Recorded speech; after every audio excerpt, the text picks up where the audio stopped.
Y you are always tired. तुम्हारे मन में एक क्वेश्चन आता होगा कि तुम हमेशा थके थके क्यों रहते हो जबकि पूरे दिन में तुम कुछ भी नहीं करते हो। इसका सिंपल आंसर है क्योंकि तुम कुछ भी नहीं करते हो। एक्चुअली में रियलिटी ये है कि जब तक तुम कुछ क्रिएट नहीं करोगे तब तक तुम्हें हैप्पीनेस नहीं मिलेगी।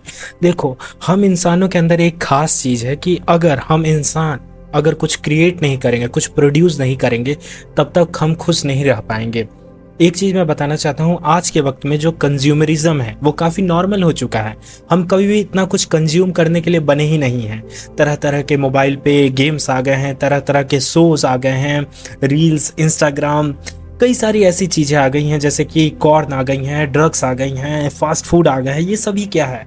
हम बस दिन भर कंज्यूम करते हैं, हम कुछ भी क्रिएट नहीं करते हैं, हम कुछ भी एक्सप्रेस नहीं करते हैं। जब देखो तो हम अपने अंदर चीजों को ले रहे हैं, जबकि इंसान खुश तब होता है जब अपने वो आइडियाज़ को दूसरों को बताता है, जब वो दूसरों से मिलता है, अपने फीलिंग्स को शेयर करता है, जब वो अपने काम को अच्छे से करता है, जब वो घूमने जाता है, जब वो नई चीज़ें एक्सपीरियंस करता है, तो उसके अंदर सेरोटोनिन रिलीज होता है, कॉर्टिसोल उसका लो जाता है, उसका टेस्टोस्टेरोन बढ़ता है।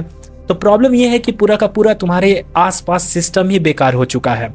मतलब कि हम वो चीज़ें कर रहे हैं जो कि हमारे सिस्टम के लिए नहीं है, हम अपने बायोलॉजी के खिलाफ जा रहे हैं। तो तुम्हें अगर खुश होना है तो सबसे पहले एक चीज करना छोड़ो कि कंजप्शन, मतलब कि इस कंज्यूमरिज्म के जाल से निकलो। तुमने फाइट क्लब देखी होगी। फाइट क्लब का सिर्फ एक ही मोटिव था कि इंसान को कंज्यूमरिज्म को छोड़ देना चाहिए।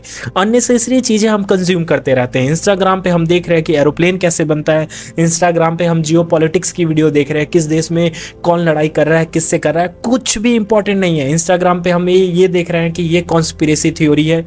ये सब कुछ काम नहीं आने वाला है। जो काम आने वाला है वो तुम हो खुद के लिए। एट द एंड तुम्हें कुछ इंपॉर्टेंट चीज करनी पड़ेगी अपने लाइफ को फिक्स करने के लिए। सो प्लीज प्रैक्टिकल हो जाओ। अगर तुम थके थके से रहते हो तो इसका रीजन यही है कि तुम कुछ भी प्रोडक्टिव नहीं कर रहे हो या करने की कोशिश नहीं कर रहे हो। सो प्लीज इन सभी चीजों को छोड़ दो। एक सिंपल सी राय है।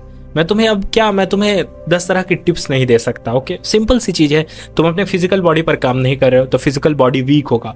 फिजिकल बॉडी वीक होगा तो ऑफकोर्स लेजीनेस आएगा। तुम अच्छा खाना नहीं खा रहे हो तो ऑफकोर्स तुम्हारे शरीर में न्यूट्रिएंट्स नहीं है। तुम कॉर्न देख रहे हो मतलब कि तुम एजुकेट कर रहे हो, मतलब कि मस्टरबेट कर रहे हो, उसकी वजह से वीकनेस आएगी। तुम समझो इस चीज को। सिंपल तुम कंज्यूम कर रहे हो, मीडिया कंजप्शन कर रहे हो, मूवी देख रहे हो, रील्स चला रहे हो, पॉर्न देख रहे हो, तो ऑफकोर्स तुम्हें न्यू आइडियाज नहीं आएंगे क्योंकि तुम्हें बोर भी खुद को करना है, खुद को एजुकेट करना है। तो इन सभी चीजों को तुम नहीं कर रहे हो। जर्नलिंग तुम करते नहीं हो, वॉकिंग पर तुम जाते नहीं हो, दिन भर रूम में पड़े रहते हो, तो कैसे होगा? सिंपल सी बात है। अपने आप को एनालाइज करो, देखो कि तुम्हारी सुबह से उठ करके शाम तक क्या है। कुछ ऐसे स्किल्स सीखना शुरू करो जो कि तुम कमरे में बैठ करके सीख सकते हो। कमरे में एक्सरसाइज करना शुरू करो, नए आइडियाज देखना शुरू करो, खुद को पावरफुल बनाना शुरू करो। That's it.